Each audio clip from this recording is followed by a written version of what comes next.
Hey guys, this is Shamraghi. Today I will discuss about the solutions of Hoffman-Punjab of section 6.3. Okay, last day मैंने section 6.2 eigen values eigen vectors के बारे में बताई थी. आज minimal polynomial से start करूंगी. अगर आप लोगों ने वो वीडियो नहीं देखा तो उसका लिंक मैं डिस्क्रिप्शन बॉक्स पे दे दूंगी, उसको देख लेना, क्योंकि आइगन वैल्यूज आइगन वेक्टर्स का कांसेप्ट क्लियर होगा तभी आप इस मिनिमल पॉलिनोमियल मिनिमल इक्वेशंस को अच्छे से समझ पाओगे. ओके, फिर भी मैं एक क्विक सा रिव्यू देती हूँ लास्ट जो लेक्चर था उसका. मैंने क्या बताई थी वहां पर, आइगन वैल्यूज आइगन वेक्टर्स की डेफिनेशंस, डायगोनलाइजेबिलिटी. तो उससे पहले देखिए, मतलब मैट्रिक्स जो है ना वो क्या है actually. Suppose this is a matrix capital A 1 2 3 4. Suppose I am assuming this is a 2 cross 2 matrix. तो जब हम छोटे क्लास में थे तो वहां पर तो हमें यही लगता था that this is a definition ऐसा ही था ना, rectangular array of mn elements और 4 elements, right. But Aahista Aahista हमें पता चला that matrix is not just a collection of these elements, rectangular array of these elements. It is more than that. Actually, matrix is a linear transformation that goes from R2 to. आप matrix को ना एक function की तरह treat कर सकते हो, right. यही हमें बाद में पता चला, right. Matrix is a linear transformation from R2 to R2. Okay, so मतलब जब भी आप मैट्रिक्स को देखोगे ना तो सोचोगे कि it is a linear transformation और it is a function. Integration, differentiation को भी हम मैट्रिक्स की, क्योंकि वो भी तो एक लिनियर ऑपरेटर ही है ना, मतलब integration is also a function. Differentiation को भी हम ऐसे ही देख सकते हैं, किसी फंक्शन के ऊपर अगर डिफरेंशिएशन होगा तो उसको भी हम मैट्रिक्स की फॉर्म में लिख सकते हैं. So matrix is very important. Okay, तो यहाँ पर देखिए, लीनियर ट्रांसफॉर्मेशन निकालने के लिए हमने क्या किया था, मतलब हमारे पास क्या क्या ऑप्शंस है. एक तो हमें R2 का बेसिस क्या है वो देखना है, जैसे कि 1 0 0. और हमें ये देखना है ये जो लीनियर ऑपरेटर है ना, ये इस बेसिस को कहाँ पर ले जाता है, राइट. T of 1, 0 क्या होगा, T of 0, 1 क्या होगा, मतलब बेसिस को कौन से एलिमेंट पे ले जाता है. अगर ये हमें पता चलेगा तो हम बता सकते हैं that this is linear transformation का फॉर्म क्या होगा. ओके, तो यहाँ पर देखिए, आप लोग बताइए कि इस मैट्रिक्स के हेल्प से T of 1, 0 जो है वो कौन से पॉइंट पे जाएगा. थोड़ा सोचिए, सोचकर बताइए. Here I am assuming that कि आप लोगों को पता है व्हाट इज लीनियर ट्रांसफॉर्मेशन, मतलब लीनियर ट्रांसफॉर्मेशन के बारे में थोड़ा बहुत आप लोगों को पता है. ओके, T of 1, 0, क्योंकि ये थोड़ा हायर लेवल का लेक्चर है तो बीएससी में जो बेसिक था लीनियर ट्रांसफॉर्मेशन उसके बारे में थोड़ा सा आप लोगों को पता होना चाहिए. इससे हम ये कहते थे 1 into 1, 0 plus 3 into 0, 1, राइट. तो इससे हम क्या कहते थे, this is 1, 3, this goes to actually. And where does this goes to, this also same way, 1, 0 plus 4, 0, 1, this is 2, 4. Okay, इसकी बात हमने क्या किया था, इसके हेल्प से हमने लीनियर ट्रांसफॉर्मेशन मतलब T of x, y क्या है वो निकला था, राइट. उसकी वैल्यू डिड्यूस किया. So here what I am trying to say is that कि मैट्रिक्स अगर आपको पता है तो आप इस मैट्रिक्स को एक लीनियर ट्रांसफॉर्मेशन की तरह ही ट्रीट करेंगे. मतलब आइगन वैल्यूज अगर मैं मैट्रिक्स के लिए बताऊंगी तो that will B for linear transformations also, क्योंकि मैट्रिक्स है एक्चुअली में लीनियर ट्रांसफॉर्मेशन. ओके, तो अब आती हूँ आइगन वैल्यूज की डेफिनेशन. यहाँ से आप लोग निकाल लेना हाँ कि क्या होगा इस लीनियर ट्रांसफॉर्मेशन की वैल्यू. मैं एक थोड़ा सा क्विक रिव्यू दे देती हूँ लास्ट लेक्चर की जो मैंने बताई थी आइगन वैल्यूज आइगन वेक्टर्स के बारे में. देखिए, if capital A is a n cross n matrix over the field capital F, then what does we say that if Ax equals to lambda x, right, where lambda belongs to the field capital F. मतलब अगर आपको books की आप definitions देखेंगे तो वहाँ पर क्या है कि if capital A is a n cross n matrix over the field capital F, then lambda is said to be eigen values Ax equals to lambda x. Just books वाला डेफिनेशन. पर यहाँ पर मैं आप लोगों को कुछ और भी देखूंगी. देखिए, मतलब कुछ और सोचिए इस चीज को, थोड़ा ध्यान से देखिए. यहाँ पर कैपिटल ए एक ऐसा ट्रांसफॉर्मेशन है, ओके, जो ये जो नॉन जीरो वेक्टर है ना कैपिटल एक्स, इस पर वही असर करेगा जो एक सिंपल सा स्केलर है, राइट. ये बहुत इंटरेस्टिंग है ना. मतलब suppose this is a 3 cross 3 matrix 1 2 3 0 0 1 0 1 0. तो हमें कुछ ऐसा स्पेशल वेक्टर्स मिलेगा नॉन जीरो, मतलब नॉन ट्रिवियल. ये नॉन ट्रिवियल क्यों होगा वो मैं बाद में बताती हूँ. जो यहाँ पर एक सिंपल सा स्केलर, कोई भी रियल नंबर हो सकता है अगर फील्ड रियल नंबर हो तो, x1 x2 x3। मतलब यहाँ पर इस मैट्रिक्स का इस कॉलम वेक्टर पे जो असर होगा वही असर इस सिंपल सा स्केलर इस कॉलम वेक्टर पे करेगा, राइट। इतना बड़ा सा 3x3 मैट्रिक्स ये जो असर करेगा इस कॉलम वेक्टर्स पे, लैम्ब्डा का भी असर ऐसा ही होगा। ऐसा कुछ स्पेशल वेक्टर्स हमें मिलता है। ओके, तो दिस लैम्ब्डा का नाम है eigen values. This lambda is called eigen values, मैंने बताई थी। एंड ये जो नॉन जीरो वेक्टर है ना, मतलब वो जो स्पेशल टाइप का वेक्टर है जिस पर ये मैट्रिक्स वही असर करेगा जो एक सिंपल सा स्केलर करेगा, उस नॉन जीरो वेक्टर को हम कहते हैं आइगन वेक्टर्स, राइट। तो आई थिंक आइगन वेक्टर्स और आइगन वैल्यूज की जो डेफिनेशन है वो आप लोगों को अच्छे से समझ में आ गया होगा। ओके, अब आप लोग मुझे बताइए कि यहाँ से मैं और क्या क्या डिड्यूस कर सकती हूँ, क्योंकि मैं थोड़ा बहुत कैरेक्टरिस्टिक इक्वेशन तक चली जाऊंगी, फिर आज की जो मिनिमल पॉलिनोमियल का लेक्चर होगा वो स्टार्ट होगा। तो देखिए, capital A X equals to lambda X, यहाँ से मैं ये कह सकती हूँ capital A minus lambda I into X equals to 0, right. Capital A minus lambda I into X equals to 0। Okay, अब यहाँ से आप लोग क्या डिड्यूस कर सकते हैं? देखिए, capital A minus lambda I into X equals to 0। Okay, so this is a homogeneous system of linear equations, है ना। इसको अगर हम लिखेंगे इस मैट्रिक्स की फॉर्म पे, यहाँ पर x1 x2, so this is a homogeneous system of linear equations। और मैंने कहा सिस्टम ऑफ linear equations पे मैंने आप लोगों को बताई थी कि this homogeneous system either has unique solution और infinitely many solutions, right? क्योंकि homogeneous system की x equals to 0 solution तो होगा। अब यहाँ पर देखिए, मैंने कहा था कि आइगन वेक्टर्स वो होता है जो नॉन ट्रिवियल होता है, और इसका नॉन ट्रिवियल सोल्यूशन तभी होगा जब determinant of a minus lambda i equals to 0। That's why आपको मिलेगा कुछ बुक्स पे कि lambda is eigen values if and only if determinant of a minus lambda i is singular और determinant of a minus lambda i equals to 0। Okay, so determinant of a minus lambda i equals to 0, this is called characteristic equation। और अगर determinant of a minus lambda equals to 0 होगा तो इसका जो solution है वो non trivial होगा by the system of homogeneous linear equations की रिजल्ट से, राइट। तो इसका जो सॉल्यूशन है वो नॉन ट्रिवियल होगा and this solution is called eigen vectors. मैंने बताई थी x इज आइगन वेक्टर्स। तो बहुत ही सिंपल सा चीज है, eigen values, eigen vectors, characteristic equation, बहुत इंटरेस्टिंग भी है। ओके, तो ये determinant of a minus lambda i, this is called characteristic equation. यहाँ तक लास्ट ईयर मैंने कर रही थी। ओके, और डायगोनलाइजेबिलिटी भी बताई थी।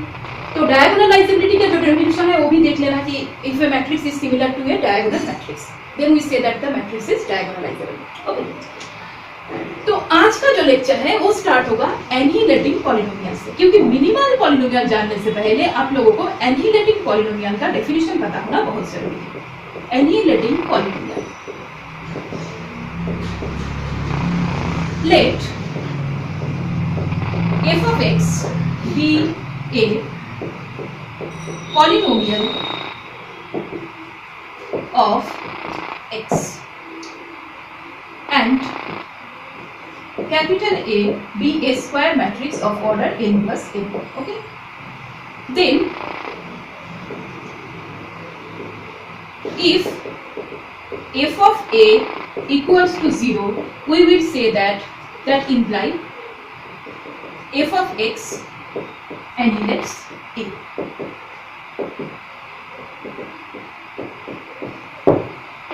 या फिर आप लोग ऐसे भी कह सकते हैं कि and then f of x annihilates a if f of a equals to 0. Anyway, तो इस डेफिनेशन को समझाने से पहले मैं आप लोगों से एक चीज पूछूंगी, बताइए एनिहिलेटर या फिर एनिहिलेशन इसका मतलब क्या है? मतलब सुना तो होगा आप लोगों ने ये word annihilation. So what is the meaning of annihilation? Annihilation का मतलब क्या है? एनिहिलेशन का मतलब है डिस्ट्रक्शन, राइट। हाँ, एनिहिलेशन का मतलब है destruction and what does this mean? Actually this means खत्म हो जाना. Okay, this is called the meaning of annihilation. So यहाँ पर लिखा हुआ है that if f of a equals to 0 then we say f of x annihilates capital A. A matrix annihilates a polynomial annihilates a matrix मतलब polynomial matrix को खत्म कर देगा. That's why we say that f of x annihilates A if f of A equals to 0. मतलब क्या है? Suppose f of x equals to x cube minus 3x square plus 2x. Okay, x cube minus 3x square plus 2x. Now, if a cube minus 3a square plus 2a equals to 0, f of a. अगर a relation hold होगा, then we will say that this matrix, this function, polynomial f of x is a annihilating polynomial. Okay? मतलब कोई भी polynomial अगर a matrix को खत्म कर देता है या फिर खा जाते हैं या फिर डिस्ट्रक्शन कर लेते हैं, then we will say that this is a annihilating polynomial. अब आप लोग मुझे बताइए कि कैरेक्टरिस्टिक पॉलिनोमियल जो है, characteristic polynomial, does it a annihilating polynomial? देखिए, suppose 1 2 0 1, this is a 2 cross 2 matrix. Okay, तो इसका कैरेक्टरिस्टिक इक्वेशन क्या होगा? x minus 1 whole square. So this is a polynomial. My question is, does f of a equals to 0? बताइए, आप लोग सोच कर बताइए, सोचिए और फिर मुझे बताइए, does f of a equals to 0? क्योंकि क्या है ना, जब आप सोचेंगे चीजों के बारे में तभी आपका जो कॉन्सेप्ट है ना वो क्लियर होगा, नहीं तो शायद नहीं होगा. The answer is obviously yes. क्योंकि हमने केले हैमिल्टन थ्योरम पे पढ़ा था that every matrix satisfies its own characteristic equation. So yes, by Cayley Hamilton theorem we can say that a minus I whole square equals to 0. So yes, characteristic polynomial is definitely a annihilating polynomial. Okay? Okay. Now, came to the definition of monic polynomial.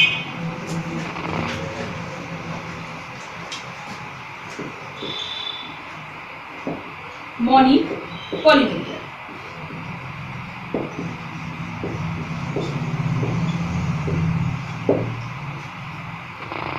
If the coefficient of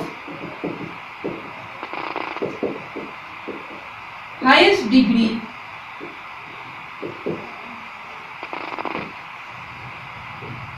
of a polynomial is unity, then that polynomial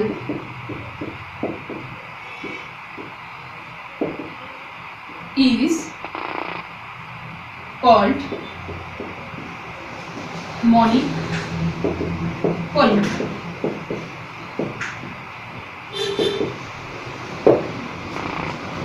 Okay, so this is the definition of monic polynomial. So this is the definition of the monic polynomial. Okay, यही था monic polynomial का definition. अब हम लोग देखेंगे कि example देखिए, if the coefficient of a highest degree of a polynomial is unity, then that polynomial is called monic polynomial. Okay? मतलब suppose f of x equals to x cube minus 3x square plus 2, या फिर g of x equals to x to the power 4 minus 5. तो यहाँ पर देखिए x cube का highest जो degree है उसका कोएफिशिएंट है 1 and x to the power 4 का जो हाईएस्ट कोएफिशिएंट, मतलब इस जो पॉलिनोमियल है यहाँ पर हाईएस्ट डिग्री क्या है 3 एंड दिस पॉलिनोमियल का हाईएस्ट डिग्री क्या है 4. सो x क्यूब का coefficient 1, x to the power 4 का coefficient 1. That's why we say that this polynomial is a monic polynomial. मतलब अगर कोई भी ऐसा पॉलिनोमियल जिसका हाईएस्ट डिग्री का कोएफिशिएंट 1 होगा, that polynomial will be called monic polynomial. Okay, now about minimal polynomial.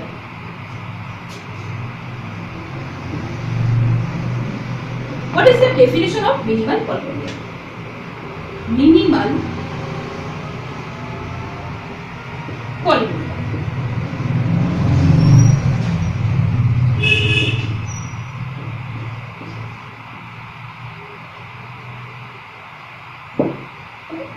now the question is what is the definition of minimal polynomial? Okay, the lowest degree monic polynomial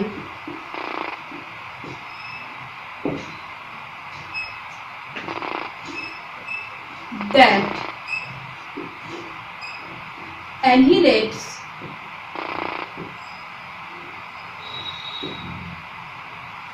the matrix A is called minimal polynomial.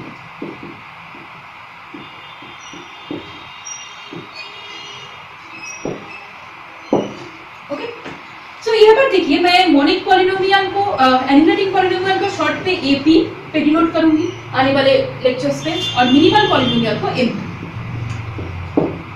So what does they say? They say the lowest degree monic polynomial that annihilates the matrix capital A is said to be minimal polynomial.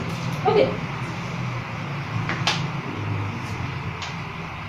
तो इस definition को समझने से पहले मैं एक बात बताऊंगी कि नॉर्मली हम लोग जो मिनिमल पॉलिनोमियल है उसका वैल्यू कैसे निकालते हैं. Okay, how we deduce the value of the minimal polynomial. Suppose this is a matrix.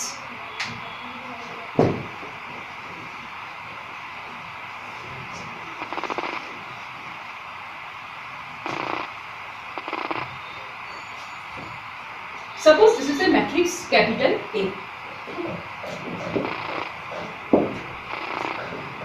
This matrix is 1, 2, 0, 3. तो नॉर्मली हम क्या करते हैं, मतलब मिनिमल पॉलिनोमियल की थ्योरी है, मतलब एक रिजल्ट है जो कि बहुत ही इंपॉर्टेंट है and that result says that the roots of the characteristic equation is also a root of the minimal equation. Okay? मतलब मिनिमल इक्वेशन का जो रूट होगा वो कैरेक्टरिस्टिक का होगा और कैरेक्टरिस्टिक का जो होगा वो मिनिमल इक्वेशन का भी होगा. ओके, सो पहले हम कुछ ऐसे लिखेंगे, this is characteristic equation and this is minimal equation. Now x minus lambda 1, x minus lambda 2. Suppose lambda 1 and lambda 2 are the roots of this equation. Okay. Then x minus lambda 1 into x minus lambda 2. मतलब जैसे कि मैंने कहा कि minimal equation का जो roots होगा that will be the roots of the characteristic equation. Right?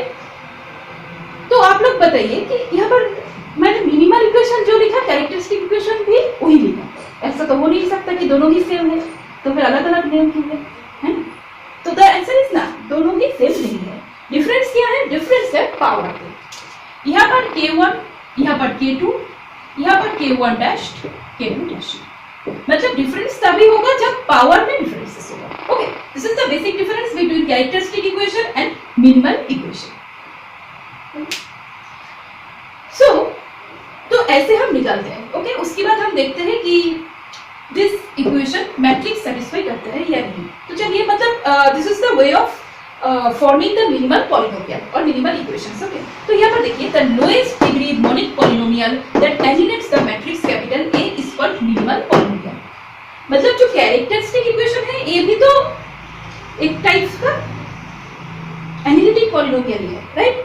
But minimal polynomial क्या है? Lowest degree monic polynomial.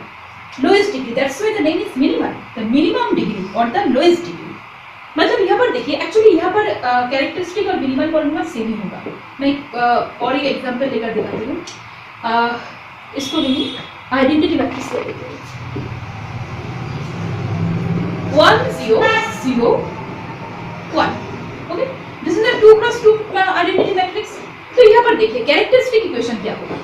x minus 1 whole square, right? And this is a analytic polynomial, so a minus I whole square equals to 0. Okay. अब देखिए minimal जो equation होगा, मतलब what is this minimal equation क्या होगा? Minimal equation और characteristic equation का root same है मैंने कहा, तो यानी या तो x माइनस वन, मतलब दोनों का ही रूट 1 होगा, तो या तो x माइनस वन या फिर x minus one whole square. Okay, properties पे मैं बाद में आ रही हूँ, बाद में एक प्रॉपर्टीज मिलेगा कि minimal polynomial divides analytic polynomial, वो मैं बाद में आ रही हूँ, पहले ये देखिए। तो देखिए इनमें से कौन सा लोएस्ट डिग्री एनिलिटिक पॉलिनोमियल होगा, पहले इसको चेक करते हैं। अगर ये नहीं होगा एनिलिटिक तो definitely this will be minimal. तो यहाँ पर देखिए a minus I equals to identity matrix से आइडेंटिटी मैट्रिक्स का सबट्रैक्शन, तो definitely that will be zero matrix, right? So that means this will be minimal polynomial. यही तो कहा था ना, the lowest degree monic polynomial that annihilates the matrix capital A. This is the x minus 1. This is the lowest degree monic polynomial, right? Characteristic polynomial भी annelids कर रहा है, but इसका डिग्री तो 2 है और इसका डिग्री 1 है। So this is the difference between minimal and characteristic polynomial. मतलब क्या, हमें characteristic जो इक्वेशन है उसकी सेम रूट होगा मिनिमल का, बस डिग्री पे चेंज हो भी सकता है, नहीं भी हो सकता है। ओके, हो सकता है कि जैसे कि पहले का जो मैट्रिक्स था वहाँ पर डिग्री दोनों का ही सेम था, और कभी कभी डिग्रीज पे डिफरेंस होती है, जैसे कि यहाँ पर कैरेक्टरिस्टिक इक्वेशन 2 डिग्री का बट मिनिमल पॉलिनोमियल 1 डिग्री का। That's why we have used the term lowest degree monic polynomial that annihilates the matrix capital A। But हम मिनिमल पॉलिनोमियल की वैल्यू कुछ ऐसे ही निकालते हैं, पहले कैरेक्टरिस्टिक इक्वेशन, उसके बाद वहां से मिनिमल इक्वेशन। ओके ओके, तो अब आप लोग मुझे बताइए, अगर ये मैट्रिक्स 3x3 होता तो क्या उसका मिनिमल पॉलिनोमियल और कैरेक्टरिस्टिक पॉलिनोमियल का डिग्री सेम होता या फिर अलग होता? ओके, ये आप लोग सोचकर बताना मुझे। 1 0 0 0 1 0 0 0 1 3x3 मैट्रिक्स, इसका कैरेक्टरिस्टिक पॉलिनोमियल क्या होगा और मिनिमल पॉलिनोमियल क्या होगा? ओके, अब properties of minimal polynomial. Properties,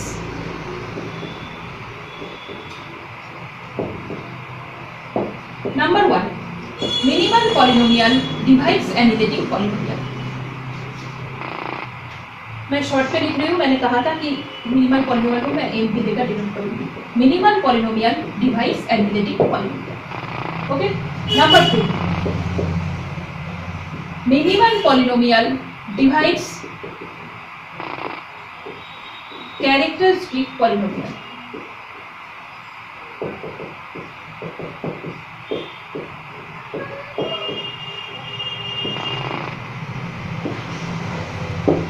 number 3, इसको मैं सीटी दे दूँ, मिनिमल पॉलिनोमियल मिनिमल इक्वेशन, क्योंकि जब रूट्स होता है तो इक्वेशंस का ही रूट होगा ना। Minimal equation and characteristic equation have same roots, जो कि मैंने यहाँ पर दिखाया है कि अगर मिनिमम कैरेक्टरिस्टिक इक्वेशन का रूट है λ1 λ2, then that will be also a root of the minimal equation, right? So minimal equation and characteristic equation have the same roots. Okay, so these 3 are the basic properties of minimal polynomial. Okay, तो यहाँ पर मैंने minimal polynomial की definitions बताई और उसकी properties बताई। Next जो लेक्चर होगा वहाँ पर मैं सॉल्यूशन होगा हॉफमैन पुंजे का, वो डिस्कस करूंगी, क्योंकि क्या है ना कि वो जो सॉल्यूशन है 6m6.3 उसको डिस्कस करने से पहले मिनिमल पॉलिनोमियल के ऊपर कॉन्सेप्ट होना बहुत जरूरी है। ओके, और आप लोगों को ये जो 3 प्रॉपर्टीज है, ये 3 प्रॉपर्टीज याद करना होगा। ओके, बहुत अच्छे से रिमेंबर कीजिए इस 3 प्रॉपर्टीज को, क्योंकि नेक्स्ट जो प्रॉब्लम होगा वो इन्हीं 3 प्रॉपर्टीज के ऊपर और इस डेफिनेशंस के ऊपर बेस्ड होगा। Okay friends, so thank you friends, thank you for watching my video.